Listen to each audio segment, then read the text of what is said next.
বসন্তের রঙিন ফুলের মতো নিজেকে সুন্দরভাবে সাজিয়ে নিয়েছিলাম। সেই দিন পয়লা ফাল্গুনে ঘুরতে যাওয়ার জন্য সুন্দর করে সাজুগুজু করে নিয়েছিলাম। কিভাবে সাজুগুজু করেছিলাম সেটাই আজকে তোমাদের সাথে শেয়ার করব। হ্যালো সবাইকে, কি খবর সবার? সবাইকে জানাচ্ছি পয়লা ফাল্গুন আর বসন্তের অনেক অনেক শুভেচ্ছা। বছর ঘুরে আবার পয়লা ফাল্গুন আর বসন্ত চলে এসেছে। বসন্তের সুন্দর পরিবেশ, রঙিন ফুল সবকিছুর মাঝে ঘুরতে যাব না তা তো হতেই পারে না। তো বসন্ত উপলক্ষে ঘুরতে যাওয়ার জন্য সেই দিন রেডি হয়ে নিচ্ছিলাম। আমার এই ভিডিওটা ছিল গত শুক্রবার ফেব্রুয়ারি 13 তারিখের ভিডিও।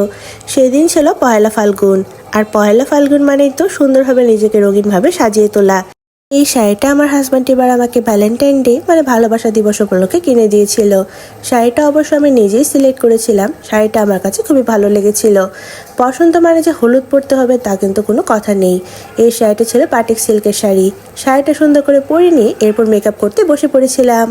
তোমাদের সাথে আমি সবসময় যেখানেই যাই না কেন সুন্দর করে সাজুগুজু করার ভিডিওটা শেয়ার করে থাকি, কারণ আমার সাজুগুজু করার ভিডিও শেয়ার করতেও ভালো লাগে আর সাজুগুজুর সময় ভিডিও বানাতেও বেশ ভালো লাগে।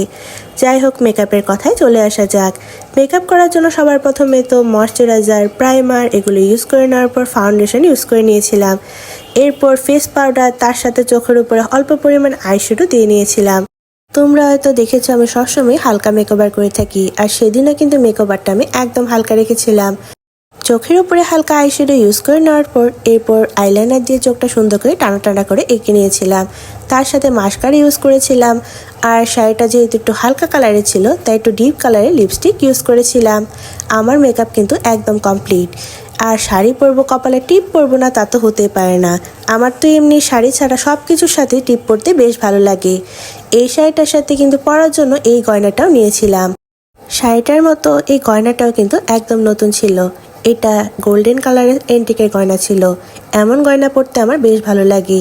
এই গয়নাটা যখন পরে নিলাম তখন দেখলাম শাড়ির সাথে কিন্তু বেশ ভালো মানাচ্ছিল। আমাদের বাঙালি মেয়েদের দুর্বলতা মানে চুড়ি। হাত ভর্তি চুড়ি পরতে পছন্দ করে না এমন মেয়ে মানুষ খুঁজে পাওয়া খুব কঠিন।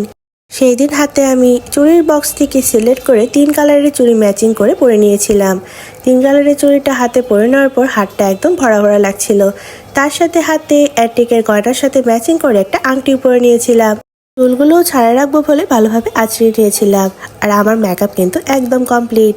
শরীরটা বেশ কয়েকদিন ধরে ভালো যাচ্ছে না, তার সাথে চোখে অ্যালার্জির সমস্যা ছিল তাই চশমা পরে নিয়েছিলাম। এমনিতে কিন্তু আমি সবসময় চশমা পরে থাকি, কিন্তু কখনো ভিডিও করার সময় বা ছবি তোলার সময় চশমা পরা হয় না আমার। সেই দিন চোখের অ্যালার্জির সমস্যাটা খুব বেশি ছিল তাই চশমাটা পরতেই হয়েছিল আমার। বসন্ত মানে তো চারিদিকে ফুল আর ফুল, আর বসন্তের মধ্যে গাঁদা ফুল হাতে লাগাবো না তা তো হতেই পারে না। আমার হাজব্যান্ডকে দিয়ে গাঁদা ফুল আনিয়ে রেখেছিলাম। এই গাঁদা ফুল দিয়ে সুন্দর করে হাতের মধ্যে মালার মতো পেঁচিয়ে নিয়েছিলাম। বসন্তের কমলা গাঁদা ফুল হাতে লাগানোর পরে কিন্তু বসন্তের মেকওভারটা একদম কমপ্লিট। সবকিছু মিলে এখন মনে হচ্ছে মেকওভারটা বসন্তের জন্য একদম পারফেক্ট। তার সাথে সেদিন ব্যাগ হিসেবে এই আড়ঙের ব্যাগটা নিয়েছিলাম। এই ব্যাগটা কিন্তু শাড়িটার সাথে বেশ ভালো মানাচ্ছিল তাই সেদিন ওইটাই নিয়েছিলাম।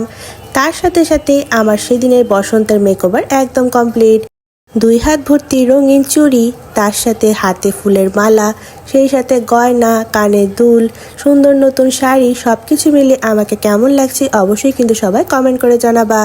আর এই সুন্দর গোলাপ ফুলটা আমার হাজব্যান্ড আমাকে এবার ভ্যালেন্টাইন ডে উপলক্ষে গিফট করেছিল, তাই সেটা নিয়ে একটু ভিডিও বানিয়ে নিচ্ছিলাম।